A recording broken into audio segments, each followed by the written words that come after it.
abolishment of ICE, which was established under the Patriot Act by George W. Bush. It has not been around that long, and it does not need to exist. Los inmigrantes fueron los que ayudaron a este país crecer. Man, I do not understand what you are saying. I don't speak your language. Sí, hay leyes, pero esto se trata de humanidad.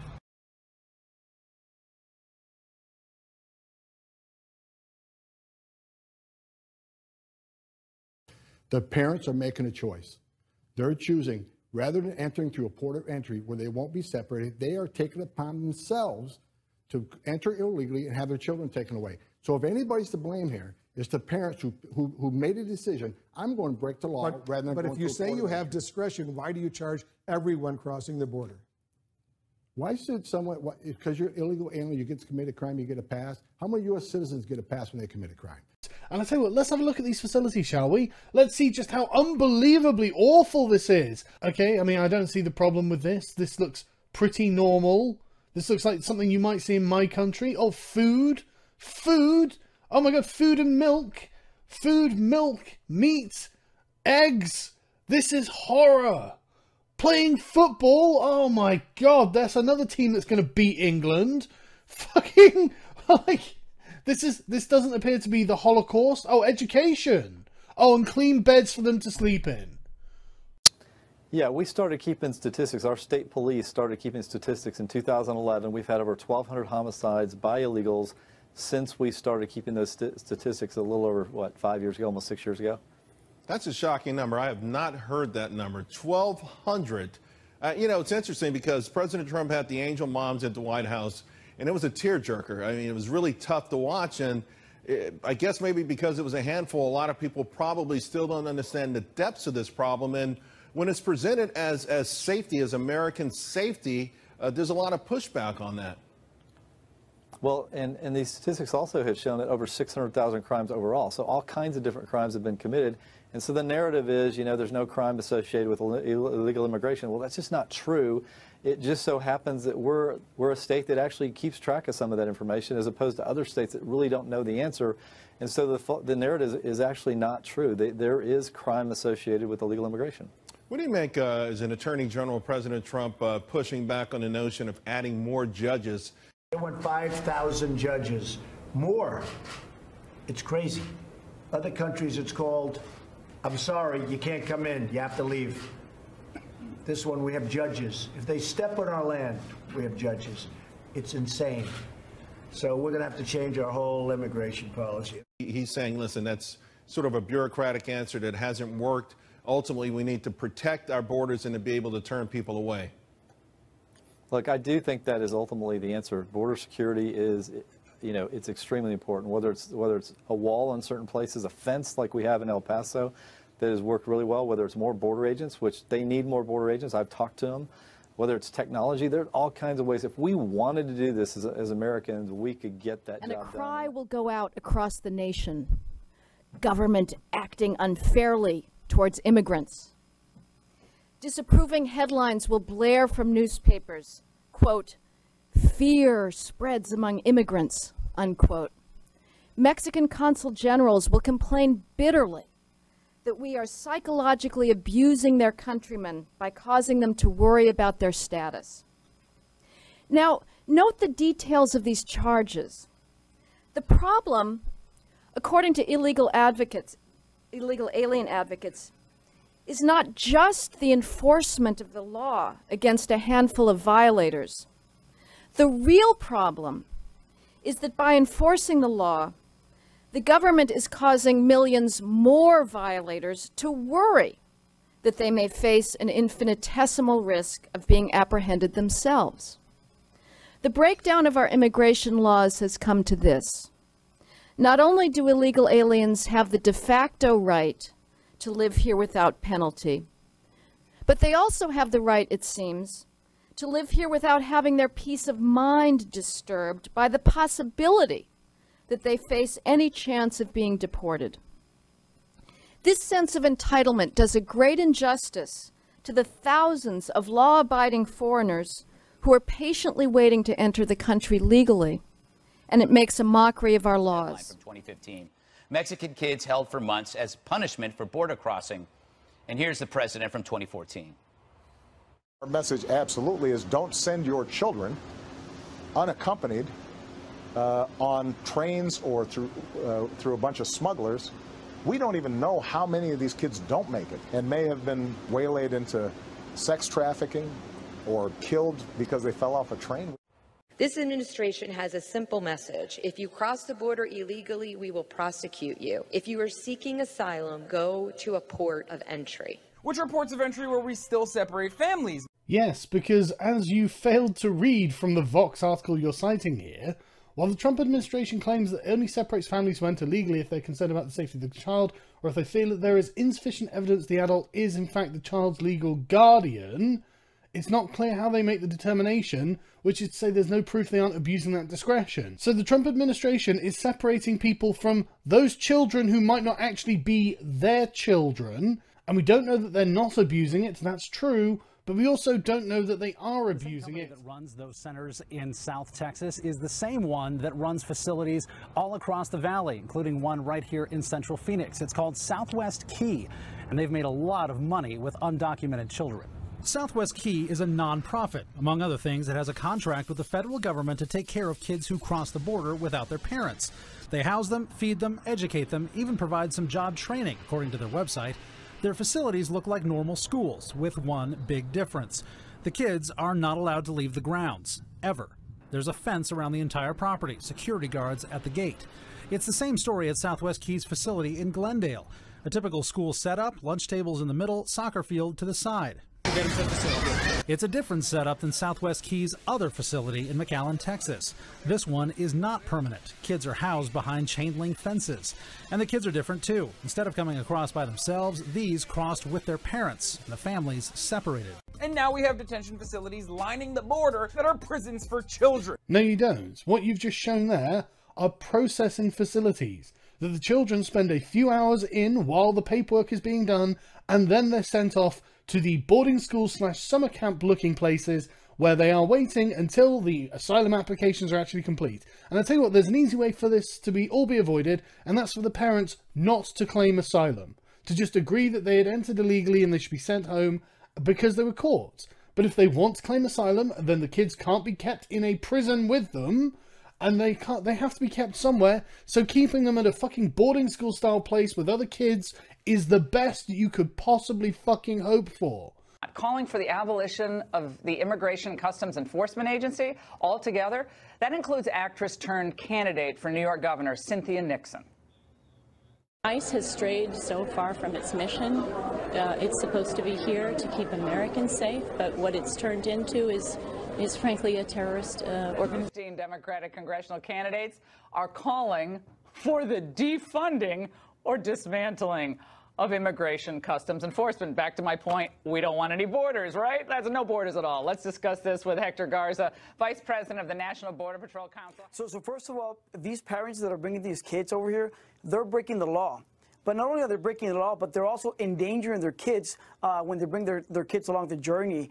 And it's unfortunate because if we don't take action, we're going to continue to encourage illegal immigration. And by doing so, it's going to put a lot of these people in danger. A lot of them are going to get killed, murdered, raped, and a lot of them will not make it through Mexico because Mexico is a very dangerous country, and they're not doing enough to stop these crossings that are coming from Central America.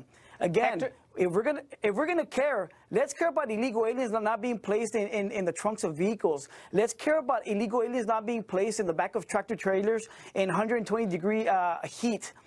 Let's be real. Let's go to the facts. Not about this made-up situation at the border with separated families. Unfortunately, these people broke the law, and they need to be held accountable. And the people that are in these countries should not be coming here because they'll be breaking the laws as well. Under the Obama administration, everybody was under catch and release. These people were across the border, unaccompanied minors were across the border, and we were releasing them into the country to their relatives.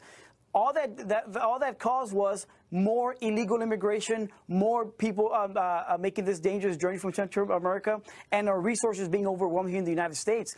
It's something that's very interesting, Laura. During the Obama administration, the influx was so amazing. It was so much illegal crossings that a lot of people that the Border Patrol was detaining back then under the Obama administration, they didn't even have access to water, restrooms, or food. Under the Trump administration, it is the totally opposite. People are being taken care of. They're being provided with medical services. They're being provided with food, with shelters, with proper detention facilities. I'm surprised you didn't know that. Well, we're right to be worried about that. It's actually happening. The chief offender is not Russia, though. It's Mexico. Mexican authorities encourage illegal immigration into our country. They publish instructions showing illegal aliens how to evade deportation from here. America, they send their poorest people here because it's cheaper than taking care of them there. America is now Mexico's social safety net, and that's a very good deal for the Mexican ruling class. Look at it this way. I mean, I understand where you're coming from. I don't think everybody understands what's actually happening down here. You know, you have a lot of these kids that are coming here and put through terrible, terrible situations by their parents. They are brought over in extremely dangerous conditions in an extremely dangerous terrain, and all this can be avoided if they just go through the port of entry. There would be no crime committed by them, and they wouldn't get separated. Why they don't do this is beyond me. There should be a different set of rules because you're an illegal alien. When I was a police officer in New York, I arrested parents. I took parents out of a home for domestic violence. I separated that father from his child. It was sad. The child cried. But you know what? They got separated because the parent got charged with a crime. Same thing's happening here. Because maybe they're not actually families. Maybe they are super immigrant babies coming to kill us all. Hassan, child trafficking happens. If you don't know who the people crossing your border are illegally, and there seems to be evidence that they are perhaps not the parents of the children, then it's actually the responsible thing to do to remove the children from people who may be fucking trafficking them. What's wrong with you, you fucking dolt? If someone proposed a program to boost the number of Americans who lack a high school diploma, have children out of wedlock, sell drugs, or use welfare, he'd be deemed mad. Yet our current immigration chaos is doing just that. Hispanics now have the highest teen pregnancy rate in the country. Nearly 50% of all Hispanic children are born out of wedlock, a rate twice that of whites and 3 times that of Asians. The Hispanic dropout rate is the highest in the country, and Hispanic children are joining gangs at earlier and earlier ages. We have a lot of families coming up and claiming asylum. Under the current process, we cannot detain those families because of what they call the Florida Settlement Agreement. We can only detain them up to 20 days. They can't see a judge that quick. So they're coached on what to say. They'll say the right thing to get released from detention. They won't show up in court. And when they show up in court, 80% of these people claim in fear and lose their case because they don't have a valid claim. But they're already in the United States. They're lost in society. They never get removed. Yeah, we started keeping statistics. Our state police started keeping statistics in 2011. We've had over 1,200 homicides by illegals since we started keeping those statistics a little over, what, 5 years ago, almost 6 years ago? That's a shocking number. I have not heard that number. 1,200. Well, and these statistics also have shown that over 600,000 crimes overall. So all kinds of different crimes have been committed. And so the narrative is, you know, there's no crime associated with illegal immigration. Well, that's just not true. It just so happens that we're a state that actually keeps track of some of that information as opposed to other states that really don't know the answer. And so the narrative is actually not true. There is crime associated with illegal immigration. What do you make as an Attorney General, President Trump pushing back on the notion of adding more judges? They want 5,000 judges more. It's crazy. Other countries, it's called, I'm sorry, you can't come in, you have to leave. This one, we have judges. If they step on our land, we have judges. It's insane. So we're going to have to change our whole immigration policy. He's saying, listen, that's sort of a bureaucratic answer that hasn't worked. Ultimately, we need to protect our borders and to be able to turn people away. Look, I do think that is ultimately the answer. Border security is, you know, it's extremely important. Whether it's a wall in certain places, a fence like we have in El Paso that has worked really well, whether it's more border agents, which they need more border agents. I've talked to them. Whether it's technology, there are all kinds of ways. If we wanted to do this as Americans, we could get that job done. And fortunately, this is a president that has had more interest in this issue than any president I've seen in my lifetime. But not every family is being separated. They're not being separated if they're small infants breastfeeding. There's a lot. If there's medical issues. Now, the only families we separate at a port of entry are those that we can't prove a family relationship. And people posing as families, the fraud occurring with people saying I'm their parent where they're not, and these kids are actually victims of trafficking, is up over 300%. But our responsibility is for the health and safety of these children. And another piece of bullshit that I love is Obama did this too, but no one talked about it, which is partially true. It's not just partially true, it's completely true. All of this was set in place way before Trump ever got in office. Obama was doing this to people in the hundreds of thousands, perhaps even millions, all through his administration, but you didn't care because it was your team. When you talk about mainstream media, but it doesn't change the main point that this is still bad. But it's not really something you give a shit about. Rage against borders grows more intense, its policy demands are changing too. Across the country, politicians and activists are suddenly demanding the total abolition of ICE, presumably an end to all immigration enforcement. Matt Hagman is a Democratic congressional candidate in the state of Florida. He just put out this campaign ad. Watch this. ICE under Trump targets children. In Congress, I'll work to close ICE down. We can protect our borders without being cruel to kids. Donna Shalala, she's had her chance. It's time for a new day. I'm Matt Hagman, and I approve this message. Matt Hagman joins us tonight. Matt, thanks for coming on. Thank you, Tucker. Great to be here. Let me say, and I mean this with sincerity, I appreciate your honesty. I like when people say what they think, and you have, so good for you. Thank you. So you want to get rid of ICE. Any other law enforcement agencies we should get rid of? How about the Coast Guard? No. And by the way, Tucker, going at the break, you said that I'm for open borders. I am not. And I am for abolishing ICE because ICE has been undermining American values. ICE has been tearing apart families. This is not who we are. But while I say that we need to abolish ICE, I am still for strong borders. And we still have Customs and Border Patrol, and can still have limited and humane immigration enforcement in this country. Let's remember, ICE is something that's let me ask you, let me ask you a question. If I might, someone Tucker, shows up. ICE has been. Yeah. Sure. ICE has been here for 15 years, Tucker. It's a 15-year experiment.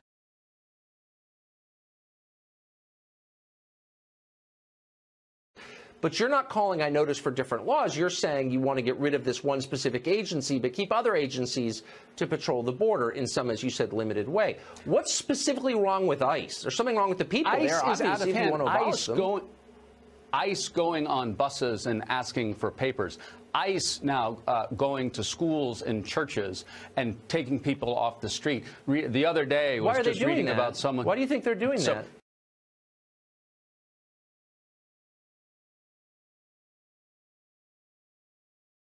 That's the point, and that we created this standalone. No, but what's the answer? I mean, you're the one calling. Wait, no, hold on. I'm here to learn from you. You want to get rid of them, but why do you think they're doing this stuff?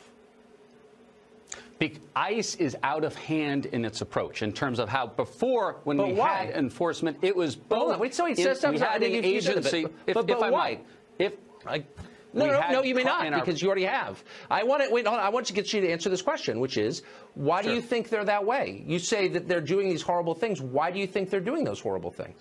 Because it's been an agency set up solely around enforcement, rather than set up, and it was a setup in 2003, rather than an agency set up to govern and enforce immigration rules in this country. Tucker, we are a country of immigrants. Wait, what is that? Hold on, and wait. I'm sorry. Maybe it's my fault for wanting specific answers, but what does that mean? It's a law enforcement agency that shouldn't just enforce the law. For example, what we had before under. Take for example what we had before under the previous. No, I want to talk about ICE. You want to abolish ICE? Help me here. Help me understand your position. I do want to abolish ICE. You said they should do things other than enforce the law. What should those things be? Tucker. And then what some people call mentally retarded. We can enforce our immigration laws through another mechanism, not ICE, which is out of hand, which is now. But what's wrong with ICE? Matt, I'm trying. Look, if you're ever in Washington, call me. I would love to hear more about this because I'm still confused. But thank you for coming on. I appreciate that. I appreciate you having me. Thank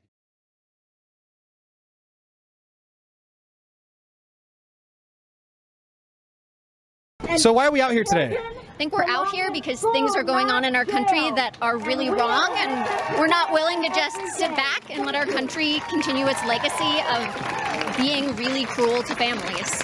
Sure, and what exactly is going on? What's going on is that children are being separated from families. Trump recently passed an executive order to end that, but from my understanding, what's happening with that order is now he's saying let's detain families together. So now we're putting children in detention. So.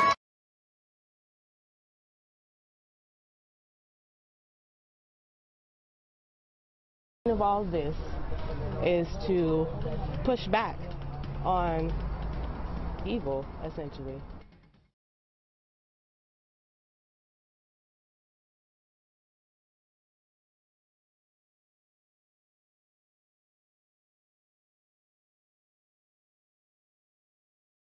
So what do you do for work during the week?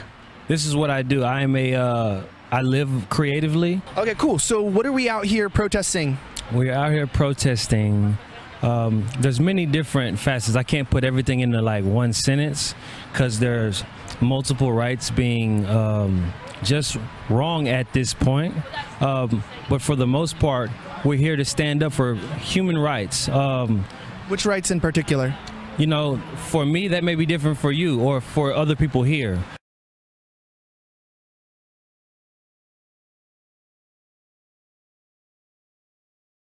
After 5 days, that pushback continues. Protesters staying put, camping outside a Portland ICE facility. And tonight, we're hearing from the city and the neighbors who live right across the street. This is KOIN 6 News at 11 o'clock. I'm Jennifer Hoff. And I'm Jeff Gianola. And those who are there don't plan on leaving, forcing that federal immigration detention center to shut down for the past 2 days.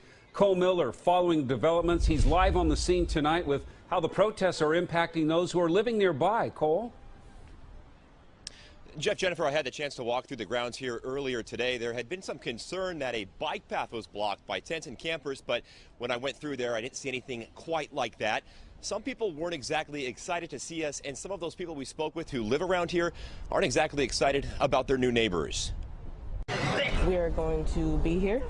It's going to be a long haul, but we're going to be here. Tonight, protesters settling in with no plans of packing up, with tents lining this bike path and signs denouncing ICE all around its building off Macadam. While we have shut this building down, they're still detaining people. They're still separating families. There's still detention centers here. The presence on the sidewalk drawing scores of drivers passing by, along with support from local businesses like these guys handing out pizza. I think this is what really makes a difference, and this is what really changes things. And back on that bike path, that public bike path, there was someone who wasn't too happy to see us. We need some people down here to stand in front of this person's camera and block anything they're going to do all day long until they talk to the media team. That media team eventually giving us the okay. Outside of this growing commune of sorts, there are a lot of people living nearby in apartments with a front row seat to what's happening. And as you can imagine, they have mixed feelings about what's going on here. I've had no problems whatsoever. Debbie Coughlin lives in the building just across the street. Are you surprised it's grown to what it's become now? No, I'm not surprised. It's a big controversial thing. Either you believe that or you don't. But not everyone likes what's outside their window. I see it's getting out of line. How are they getting out of line? They are blocking the driveway where it's private property. It looks like a homeless camp, or I don't know, it looks like Woodstock. They're not going to leave. I can see it. And here's a live look tonight at that camp. Now, earlier today, our Lisa Balick reached out to the mayor's office to see what its role will be now and moving forward. A spokesman telling her that this is federal property and they have their own police. And as of right now, Portland police will not get involved. As it stands, it looks like ICE will remain closed again tomorrow, saying there are still concerns for its employees' safety. Live in Southwest Portland tonight, Cole Miller, KOIN 6 News. Tonight, building inside the protest camp by the ICE building in Southwest Portland. Federal agents have now entered the shutdown facility under cover of darkness. They did that early this morning, and now protesters are being warned in writing to get off the property. We want to switch to our Lisa Balick, who's been covering this story since campers arrived a week ago. She joins us live. There's been some activity, Lisa, that you've noticed? Yeah, we've seen Homeland Security officers driving by here in marked and unmarked cars. Now, some campers have left, but most are standing their ground. Were you invited back here? Camp, please. Filming's not allowed in camp. Filming is not. Tensions growing inside the camp. Sir, filming is not allowed in camp. We were following City Commissioner Chloe Udaly as she took a look at the public bike path lined with protesters. Some had already packed up and headed out after federal agents posted this notice at camp.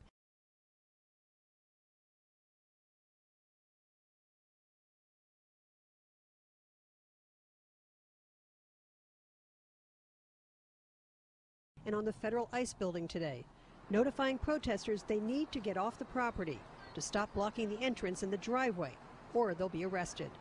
Federal agents also let campers know they had entered the ICE facility in the middle of the night to secure the property. But many protesters say they'll put up a fight if they're forced off. We are going to use our bodies in peaceful resistance. That is what this is about. This is a peaceful resistance. We are not going to lower ourselves to the tactics of the people that we are fighting. Portland Mayor Ted Wheeler has said the protesters are a federal issue, not the city's. Commissioner Udaly says she sides with the campers. So if the feds want to talk about how these protesters who are exercising their constitutional right to peacefully assemble and protest, how they are breaking federal law, then they can answer to us about what they're doing. Meanwhile, protesters continue to bring building materials to put up a wall and stand their ground, waiting to see what happens next. So at this point, there is no time frame as to when federal agents may move in and move them away from the entrance and from the driveways. But there are a lot of people here watching and making the rounds around the blocks here, keeping an eye out to see what happens next. We are too. Live in Southwest Portland, Lisa Balick, Point 6 News. The dominant narrative in America is white people are evil, white people suck, we should be ashamed of ourselves. And I don't think we should be ashamed of ourselves. I think that we should take responsibility for the system that we've created. The best system in the world? We do not have the best system in the world. Who has a better system? There are many European countries that are much better off than us. You mean like the European countries with a higher density of whites, like Northern Europe? That's one way to phrase it, I guess. You don't mean Turkey. No. You don't mean Eastern Europe no. with the communists. So the only time you can come up with a system that's better than America, it's a country that's more white than America.